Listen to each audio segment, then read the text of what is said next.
ایک دفعہ امام محمد غزالی رحمۃ اللہ علیہ سے لوگوں نے پوچھا کہ علوم میں آپ اتنے بلند مرتبہ پر کیسے پہنچے؟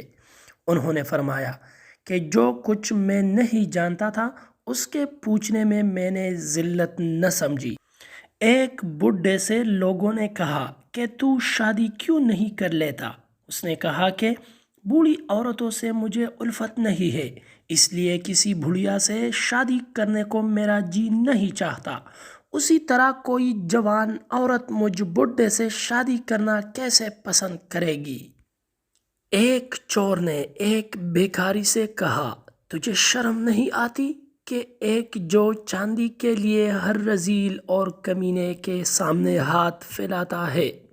اس نے کہا، ایک رتی بھر چاندی کے لیے ہاتھ پھیلانا اس سے بہتر ہے کہ ذرا سا مال چرانے کے عوض اس ہاتھ کے 2 ٹکڑے کر دے، یعنی چوری کی سزا میں ہاتھ کاٹ دے۔ اونٹ کے بچے نے اپنی ماں سے کہا کہ آج تم نے بہت سفر کیا ہے، کچھ دیر کے لیے سو جاؤ۔ اس نے کہا کہ اگر مہار میرے ہاتھ میں ہوتی تو تم مجھے اس قطار میں بوجھ کھینچتے ہوئے نہ دیکھتے۔ شیخ سعدی فرماتے ہیں، میں ایک مکان کی خریداری کے معاملہ میں متردد تھا۔